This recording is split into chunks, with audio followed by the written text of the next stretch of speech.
बिस्मिल्लाहिर्रहमानिर्रहीम। अस्सलाम वालेकुम डियर व्यूअर्स, मैं हूं आपका मौलिश मुज्तबा हाशमी। आज एक नए टॉपिक के साथ, और उस टॉपिक का ताल्लुक़ आपकी रोज़मर्रा ज़िंदगी के साथ बड़ा गहरा है।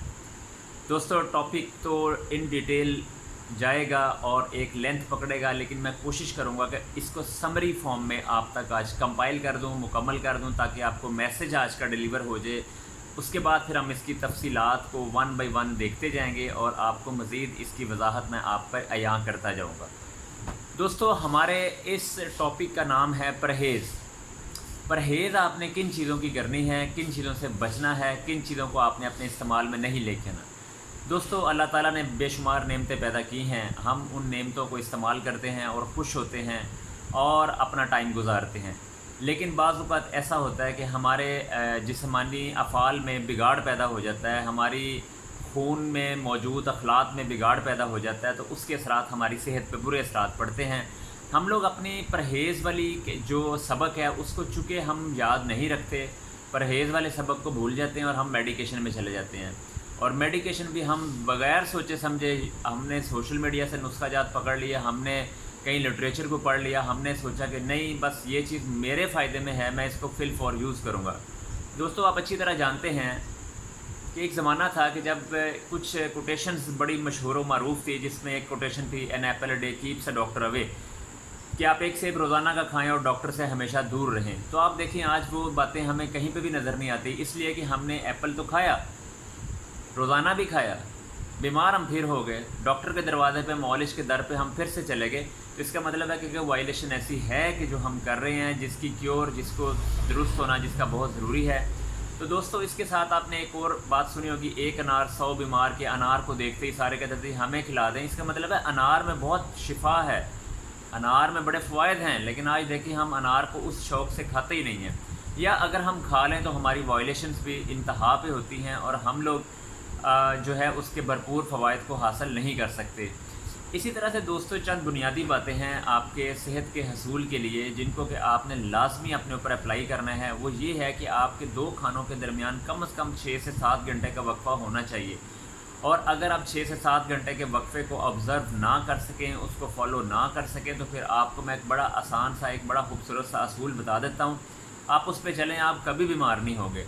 दोस्तों, आपने खाना तब खाना है जब आपको भूख लगे, क्योंकि ये अल्लाह की तरफ से मैसेज है। आपको भूख लगेगी और आप खाना खाएंगे, और कोशिश करें कि खाना खाने के दौरान आप पानी हरगिज़ ना पिएं, इसलिए कि खाना जब मैदे में जाता है तो उस मैदे के एसिड्स उसके ऊपर एक प्रोसेस करते हैं, और वो प्रोसेस एक हॉट प्रोसेस होता है। जिस तरह कि आप एक हंडिया पकाते हैं नीचे आग जला के, तो जब आप पानी डालते हैं तो आप दूसरे लफ्ज़ों में उस आग को बुझा देते हैं, तो हमारा खाना कच्चा रह जाता है, ख़ाम रह जाता है, फिर आगे ख़ाम खाना जाता है, और करते करते करते वो फिर मेटाबॉलिक सारा डिस्टर्ब हो जाता है, और फिर आप आजकल एक बड़ी मशहूर व मारूफ़ डिज़ीज़ है, आप उसका शिकार भी हो जाते हैं, और उसको कहते हैं शुगर। इंशाल्लाह इस पर डिटेल में बात हम आने वाली वीडियोस में करेंगे। तो मैं आपसे बात कर रहा था कि आपने जब खाना खाना है तो उसके बाद आपने फ़ौरी तौर पर लेटना नहीं है। देखें, रमज़ान मुबारक का एक बड़ा खूबसूरत शेड्यूल होता था कि आप सुबह सुबह खाएं और मगरिब के टाइम आप उसको अफ्तार करें, और उसके बाद आप कुछ भी ना खाएं, तो इसका मतलब आपकी सेहत जो है ना वो बड़ी ज़बरदस्त रहती है। और वैसे भी एक खाना जब हज़म होने के प्रोसेस में होता है और आप दूसरा खाना मैदे के ऊपर फेंक देते हैं, दूसरा खाना उस पर गिरा देते हैं, तो आप अपने साथ इंसाफ नहीं कर रहे, आप अपना सत्यानाश कर रहे हैं। तो आपने इन बुनियादी चीज़ों से तो बचना ही बचना है। इस तरह से आपने अगर वॉक करनी है तो कोशिश करें खाना खाने के फ़ौरी बाद वॉक ना करें, कोई आधा घंटा ठहर के आप कोई 20-25 मिनट आप चहलकदमी कर लें, ताकि आप उस जो है उसके जिस्म को उसके खाने को हज़म करने में आप एक मदद फ़राहम कर सकें। ठीक है। अच्छा, इसके साथ साथ जो पानी का इस्तेमाल है वो आप 1 या 2 घूंट आप खाने के दौरान पी लिया करें, उससे आपको कोई ज़्यादा नुकसान नहीं होगा, बल्कि वो बेहतर है। कुछ पुराने हुक्मा ने इस बात की परमिशन दी है कि आप उसको खा लें, ताकि खाने की ड्राइनेस जो है वो थोड़ी कम हो जाए और खाना अच्छे तरीके से हज़म हो जाए, और आपके पेट में सख्ती या जलन का पहलू क्रिएट ना हो। पानी का इस्तेमाल खाने से पहले करें, ठीक है, या खाने के 2 घंटे बाद करें, ठीक है। खाने के दौरान आपने पानी को नहीं पीना, और इस तरह से वॉक का एक टाइम रखें, उसमें कोशिश करें कि खाना आपका खाए हुए कोई आधा घंटा गुजर चुका हो, फिर आप वॉक के प्रोसेस में जाएं। और वॉक भी आप खाना खाने के बाद बहुत ब्रिस्कली, फास्टली आप ना करें, बल्कि चहलकदमी करें, आराम सुकून से आप 10 मिनट 15 मिनट 20 मिनट आप चल लें तो आपकी अच्छी सेहत के असरात आपके ऊपर नुमायाँ हो जाएंगे। दोस्तों हम लोग फ़ास्ट फूड यानी कि जो फ़ौरी तौर पे तैयार हो जाता है उसके हम बड़े आदी हो चुके हुए हैं। सोडा ड्रिंक्स यानी कोला ड्रिंक्स के हम बड़े आदी हो चुके हुए हैं और इसके साथ आइसक्रीम का बड़ा ट्रेंड हो चुका है। खुदारा इस जहर से बचें। ये आप जुल्म करते हैं अपने साथ, खाना खाने के बाद ये आइसक्रीम खाने चलते हैं। ऐसा तिब में कहीं भी इसकी परमिशन नहीं है कि आप आइसक्रीम खाएं, बल्कि आप यार अपने खाने में कोई सर्द अशिया का इजाफा कर दें ताकि आपको वो हिद्दत महसूस ही ना हो कि आपको आइसक्रीम की जो है वो ज़रूरत पड़े। और वैसे भी जब आप आइसक्रीम खाएंगे तो उसने अंदर जाके आपका कोई बेहतरी नहीं आपके करनी, बल्कि आपके उस जो आपका मिक्सचर है आपके मैदे में खाने को, उसी को उसने डिस्टर्ब करना है, ख़राब करना है। अच्छा, खाने की सिलेक्शन में आप लोगों ने एक चीज़ का ख़ास ख्याल रखना है कि नेचुरल फॉर्म में उसको मैक्सिमम खाएं। उसके बाद आप कोई भी प्रोसेस्ड चीज़ कोशिश करें कि उससे आप अवॉइड करें, ठीक है। मैं आपको एक छोटी सी मिसाल लेता हूँ। आजकल हमारी ज़िंदगियों में ब्रायलर बड़ा इन है, तो इसके नुकसानात तो अब तो बड़े आया हैं लोगों के ऊपर, कुछ कहने की ज़रूरत नहीं है। तो आप इसको अवॉइड ही करें, ठीक है। कोशिश करें कि आपने जब चिकन इस्तेमाल करना हो आप देसी मुर्गा इस्तेमाल करें। उसका आप खाएंगे आपको महसूस होगा कि यार कोई एनर्जेटिक चीज़ आपने यूज़ की है। इस तरह से आप बकरे का गोश्त आप इस्तेमाल करें, शोरबा इस्तेमाल करें, उसकी यखनी इस्तेमाल करें, आपके लिए फ़ायदेमंद चीज़ें हैं। फ़ास्ट फूड से बचें और ये जितनी भी प्रोसेस्ड आपकी मायोनीज़, केचप और ये वो इस तरह की चीज़ें आप इनसे अवॉइड करें। और इस तरह से आप तेल जो है घी, बनस्पति और ऑयल, इससे भी आप अवॉइड करें। बहरहाल देखें, अगर मैं इस तरह से आपको अवॉइड करवाऊँगा या आपको किसी चीज़ से आपको दूर करूँगा तो मुमकिन है आप मेरी बात जो है वो इफ़ेक्टिव ना रहे। तो मैं इंशाल्लाह ताला आपको इस तरीके से परहेज़ करवाऊँगा कि आपने जब उस तरीके से परहेज़ करनी है तो फिर आपको उसके फ़ायदों का भी पता चलेगा। और जब आप फ़ायदों की तरफ जाएंगे तो यकीनन आप जो है वो फिर उस परहेज़ को लाजमी अपने ऊपर अप्लाई भी करेंगे, ठीक है। तो उसके बाद सिलेक्शन ऑफ फूड की होगी, नेचुरल फॉर्म में उसका इस्तेमाल करना हो गया। और इस तरह ब्रायलर से आपको मैंने बचा दिया, आइसक्रीम से आपको मैंने मना कर दिया। इस तरह से जब आप लोग देखते हैं अपने जिस्म में जब प्रॉब्लम्स क्रिएट होती हैं तो आपने उसको अपने खाने की रूटीन चेंज करके आपने उसको कैसे सेट करना है।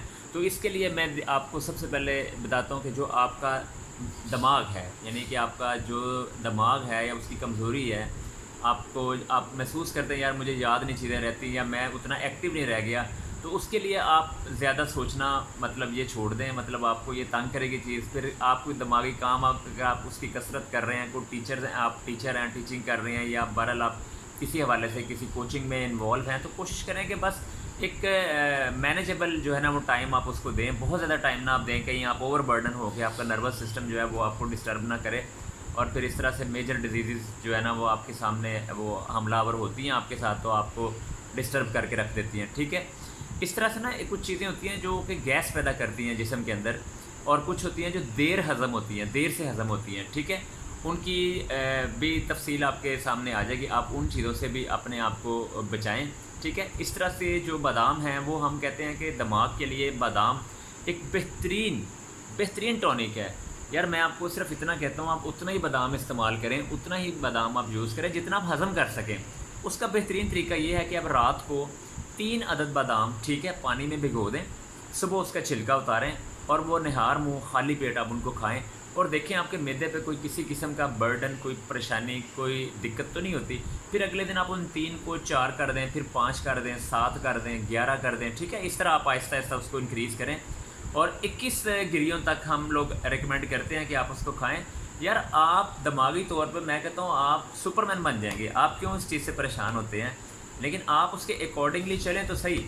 तो आपने अपने दिमाग को एक्टिव करना है, दिमाग उसके लिए बादाम मैं कहता हूँ बेहतरीन चीज़ है। आप बादाम को लाजिम कर लें, लेकिन बकदर हज़म, जितना आप उसको हज़म कर सकें उससे ज़्यादा आपने उसको नहीं खाना।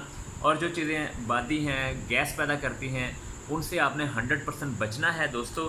तो इससे आपका जो है गैसेस जो है वो ऊपर की तरफ जब आएंगी तो आप डिस्टर्ब होंगे, आपका सर दर्द होगा, आपको परेशानी होगी। तो आपने इन चीज़ों से अपने आप को अवॉइड करना है, इन चीज़ों से आपने बचना है। इस तरह से दोस्तों आपका आलू है, ठीक है, ये बादी अशिया के अंदर, बादी लिस्ट के अंदर ये आता है। आपकी गोभी है, बैंगन है, अरवी है, ठीक है, चावल हैं, ठीक है, चने की दाल है, माश की दाल है, ठीक है, लोबिया है, सफ़ेद चने, یہ کافی مشہور و معروف ہیں اس حوالے سے ہمارے یعنی کہ ملک میں خاص طور پہ، اب تو ہر شہر میں ہی ہے لیکن بہرحال لاہور میں تو اس کا بول بالا ہے کہ آپ کو ہر چند قدم کے فاصلے پہ ایک چنے بیچنے والا آپ کو نظر آئے گا۔ تو سفید چنے بھی آپ کی گیس کریٹ کرتے ہیں اور یہ بھی آپ کے اندر گیس کا ایک بہت بڑا ذریعہ، آپ نے اس سے بھی بچنا ہے، ٹھیک ہے۔ اس طرح سے آپ کا بیف یعنی کہ گائے کا گوشت ہے آپ، اور اس طرح سے آپ کباب ہے اور پراٹھا، آپ آج کل لاہوری بڑے شوقین ہیں اس چیز کے اور ہمیشہ سے شوقین ہیں، ٹھیک ہے، پراٹھے سے آپ، اور مٹھائیاں میٹھی چیزیں، ٹھیک ہے، سویٹس وغیرہ یہ بھی آپ کی گیس پیدا کرتی ہیں۔ اس طرح سری پائے ہیں، ٹھیک ہے، اور تلی ہوئی چیزیں، ٹھیک ہے، فرائیڈ آئٹمز ہیں آپ کی، یہ ساری کی ساری آپ کی اسکیل یعنی ہیوی اور گیسز یعنی کہ بادی اشیاء کے اندر شامل ہیں۔ اب دوستو آپ کہیں گے کہ ہم کھائیں گے کیا، ہم کیسے کریں؟ تو یار اس کا ایک بڑا آسان سا فارمولہ ہے، آپ تھوڑی مقدار میں کھا لیں، ٹھیک ہے، آپ تھوڑی مقدار میں کھا لیں کیونکہ جسم کو ایئر کی بھی ضرورت ہوتی ہے، گیس کی بھی ضرورت ہوتی ہے طاقت کے لیے، لیکن جب وہ ایکسٹرا آرڈنری ہو جائے گی تو پھر وہ آپ کے کندھوں کو ڈسٹرب کرے گی، آپ کے جہاں جہاں آپ کی سپیسز موجود ہوں گی وہاں وہ گیس آپ کو ڈسٹرب کرے گی۔ تو اس دعا کے ساتھ کہ آپ امراض سر یعنی کہ دماغی امراض سے آپ بچیں، آپ صحت کی طرف آئیں، آپ کو ثقیل اور بادی اشیاء سے میں نے آج روکا ہے۔ انشاءاللہ تعالیٰ کل کی ویڈیو میں ہم دوسرے آرگنس کو دیکھیں گے، ٹائم زیادہ ہو رہا ہے، میں چاہتا ہوں کہ آپ ایک میسج کو اچھے طریقے سے سن لیں اور اس کو اپنے اوپر اپلائی کریں۔ اللہ تعالیٰ آپ کا حامی و ناصر ہو، اللہ تعالیٰ آپ کو ہمیشہ صحت میں رکھے۔ بہت شکریہ دوستو، اللہ حافظ۔